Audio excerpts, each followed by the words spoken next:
পবিত্র কোরআনে কয়েকটি বিষয়ে বিশেষ জোর দেয়া হয়েছে। কয়েক পৃষ্ঠা পরপরই সে কথাগুলো আমাদের মনে করিয়ে দেয়া হয়েছে। এর মধ্যে একটি বিষয় হচ্ছে কিয়ামতের দিবস। কোরআন পড়লে আমাদের মনে প্রশ্ন জাগতে পারে, আল্লাহ এত ঘন ঘন এই দিনটির কথা কেন বলেছেন? সেই প্রশ্নের উত্তর পেয়ে যাই নিজেদের দিকে তাকালেই। যেই দিনটি হবে মানব জাতির জন্য সবচেয়ে কঠিন দিন, যেদিন ক্ষুদ্রতম বিষয়গুলো মেপে দেখা হবে, ফয়সালা করা হবে, সেই দিনটি নিয়ে আমরা কতটুকুই ভাবার সময় পাই। বাস্তবতা হচ্ছে আমরা শেষ জমানায় বাস করছি। কিয়ামত ঘনিয়ে আসছে। রাসূল সাল্লাল্লাহু আলাইহি ওয়াসাল্লাম বিভিন্ন হাদিসে কিয়ামতের কিছু আলামতের কথা উল্লেখ করেছেন। উলামারা এই আলামতগুলোকে দুই ভাগে ভাগ করেন, বড় এবং ছোট। ছোট আলামত অনেক রয়েছে, যার মধ্যে অন্যতম হল রাসূল সাল্লাল্লাহু আলাইহি ওয়াসাল্লামের মৃত্যু। 1400 বছর আগে ঘটে যাওয়া এই ঘটনা যখন কিয়ামতের একটি সুস্পষ্ট নিদর্শন হিসেবে উল্লেখ করা হয়েছে, আমরা বুঝতে পারি আমরা কিয়ামতের কত কাছে চলে এসেছি। এছাড়া রাসূল সাল্লাল্লাহু আলাইহি ওয়াসাল্লাম আরও অনেকগুলো চিহ্ন উল্লেখ করেছেন, যার মধ্যে রয়েছে অভাবী বেদুইনরা উঁচু অট্টালিকা বানানোর প্রতিযোগিতা করবে, মানুষের মধ্যে পরস্পরের উপর বিশ্বাস উঠে যাবে, সুদ এমনভাবে বৃদ্ধি পাবে যে কোনো ব্যক্তি এর থেকে পুরোপুরি মুক্ত হতে পারবে না, মদ্যপান বেড়ে যাবে, জিনা বেড়ে যাবে, ভূমিকম্প বেড়ে যাবে, হত্যাকাণ্ড এমনভাবে বৃদ্ধি পাবে যে যে ব্যক্তি হত্যা করছে এবং যাকে হত্যা করা হচ্ছে দুজনের একজনও জানবে না হত্যার উদ্দেশ্যটা আসলে কি।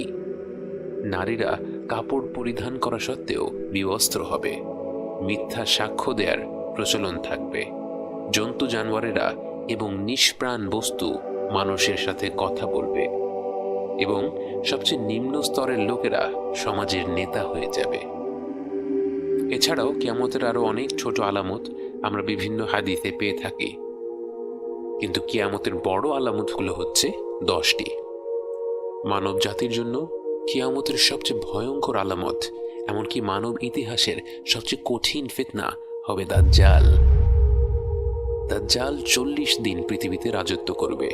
এর মধ্যে প্রথম দিনটি মনে হবে 1 বছরের সমান, দ্বিতীয় দিনটি মনে হবে 1 মাসের সমান, তৃতীয় দিনটি মনে হবে 1 সপ্তাহের সমান এবং বাকি দিনগুলো সাধারণ দিনের সমানই মনে হবে। যদিও শুনলে 40 দিন খুব বেশি সময় মনে হয় না, বাস্তবে দাজ্জাল হবে প্রতিটি মুমিনের জন্য সবচেয়ে বড় ফিতনা। আল্লাহ আযজা ওয়া জাল দাজ্জালকে এমন সব শক্তি দেবেন যে প্রকৃত ঈমানদার ছাড়া অন্য কেউ তার আহ্বান অগ্রাহ্য করতে পারবে না।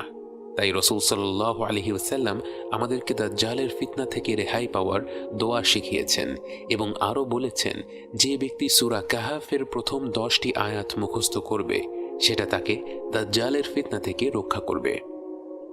এরপর ঈসা আলাইহিস সালাম পৃথিবীতে ফিরে আসবেন। তিনি সুশাসন প্রতিষ্ঠা করবেন, শিরক ধ্বংস করবেন এবং ইসলামকে প্রতিষ্ঠিত করবেন। সেই সাথে তিনি দাজ্জালের সাথে যুদ্ধ করে তাকে হত্যা করবেন। এরপরে ইয়াজুজ এবং মাজুজ পৃথিবীতে ছড়িয়ে পড়বে এবং ঈসা আলাইহিস সালাম তাদের বিরুদ্ধে কঠিন যুদ্ধে লিপ্ত হবেন এবং অবশেষে তাদের ধ্বংস করবেন। এরপর ঈসা আলাইহিস সালাম শান্তিপূর্ণ অবস্থা প্রতিষ্ঠিত করবেন এবং মৃত্যুবরণ করবেন। কিয়ামতের আগে কিছু বড় ধরনের প্রাকৃতিক নিদর্শনও দেখা যাবে। সূর্য পশ্চিম দিক থেকে উদয় হবে, 3টি প্রকাণ্ড ভূমিকম্প হবে। এর একটি হবে পূর্বাঞ্চলে, একটি পশ্চিমে এবং আরেকটি আরব অঞ্চলে। আরেকটি প্রাকৃতিক আলামত হবে 40 দিনের জন্য একটি গাঢ় ধোঁয়ায় গোটা পৃথিবী ছেয়ে যাবে। এতে বিশ্বাসী এবং অবিশ্বাসী নির্বিশেষে প্রত্যেকে আক্রান্ত হবে। এই ধোঁয়ার ব্যাপারে আল্লাহ তাআলা বলেন,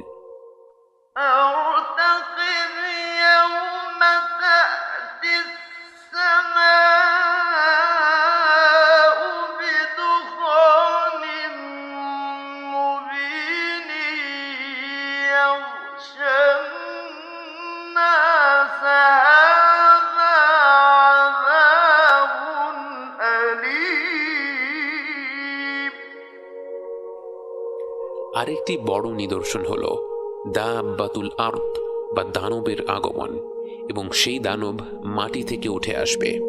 তাকে আল্লাহ কথা বলার ক্ষমতা দিবেন এবং সে মুমিন এবং অবিশ্বাসীদের চিহ্নিত করে দিবে। কিয়ামতের আগের সর্বশেষ আলামত হচ্ছে ইয়েমেন অঞ্চল থেকে এক প্রকাণ্ড আগুন শুরু হবে, যা ছড়িয়ে পড়বে পৃথিবী জুড়ে।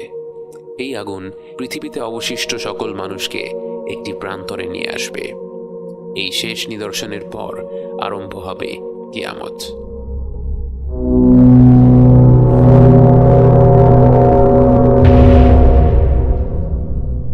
কিয়ামত শুরু হবে হঠাৎ করে। যারা কোনো বিষয়ে আলোচনা করছিল তারা তাদের আলোচনাও শেষ করার সময় পাবে না। কেউ কারো পরিবার পরিজনদের সতর্ক করার সুযোগ পাবে না। যে দুজন ব্যক্তি কোনো লেনদেন করছিল তারা তাদের লেনদেন শেষ করার সুযোগ পাবে না। যে ব্যক্তি ঘরে দুধ নিয়ে যাচ্ছিল সে সেই দুধের স্বাদ পাবে না। যে ব্যক্তি মুখে খাবার তুলছিল সে সেই খাবার মুখে দিতে পারবে না। হঠাৎ করেই ইসরাফিল আলাইহিসসালামের সিংহার শব্দে আরম্ভ হয়ে যাবে কিয়ামত। এই শব্দের সাথে সাথে আসমান এবং জমিনের প্রতিটি সৃষ্টি মৃত্যুবরণ করবে, শুধু আল্লাহর নির্ধারিত কয়েকজন বান্দা ব্যতীত। গোটা আকাশমণ্ডলী বিস্ফোরিত হবে, পাহাড় পর্বত ধসে পড়বে, সমুদ্রগুলো প্রজ্বলিত হবে। আমরা মহাবিশ্ব বলতে যা বুঝি তা সম্পূর্ণরূপে পরিবর্তিত হয়ে যাবে। এরপর আল্লাহ তার 4 জন অবশিষ্ট পবিত্র ফেরেশতাকে জড়ো করবেন: জিবরাইল আলাইহিসসালাম, মিকাইল আলাইহিসসালাম, ইসরাফিল আলাইহিসসালাম এবং মালাকুল মাউত। আল্লাহ মালাকুল মাউতকে বলবেন একে একে মিকাইল আলাইহিসসালাম, ইসরাফিল আলাইহিসসালাম এবং সবশেষে জিবরাইল আলাইহিসসালামের রূহ নিয়ে নিতে। পরিশেষে আল্লাহ মালাকুল মাউতকে হুকুম করবেন মৃত্যুবরণ করার জন্যে, এবং স্বয়ং মালাকুল মাউত মৃত্যুবরণ করবে। কুল্লু মান আলাইহা ফান ওয়া ইয়াবকা ওয়াজহু রাব্বিকা যুল জালালি ওয়াল ইকরাম। এরপর আল্লাহ নিজেই নিজেকে প্রশ্ন করবেন, আজকে সব কর্তৃত্ব কার জন্য?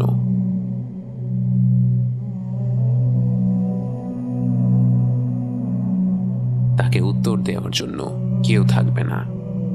তখন তিনি নিজেই নিজেকে উত্তর দেবেন, লিল্লাহিল ওয়াহিদিল কাহ্হার, আল্লাহর জন্য যিনি এক মহাপরাক্রান্ত। আল্লাহ তার অসীম জ্ঞান অনুযায়ী বিচার দিবসের জন্য পৃথিবীকে এক প্রকাণ্ড সমতল ভূমিতে পরিণত করবেন। যদিও সেই ভূমি হবে বিরাট, বিচার দিবসের দিন সেখানে জড়ো হবে সময়ের শুরু থেকে শেষ পর্যন্ত জন্ম নেয়া প্রতিটি মানুষ, জিন ও জীবজন্তু।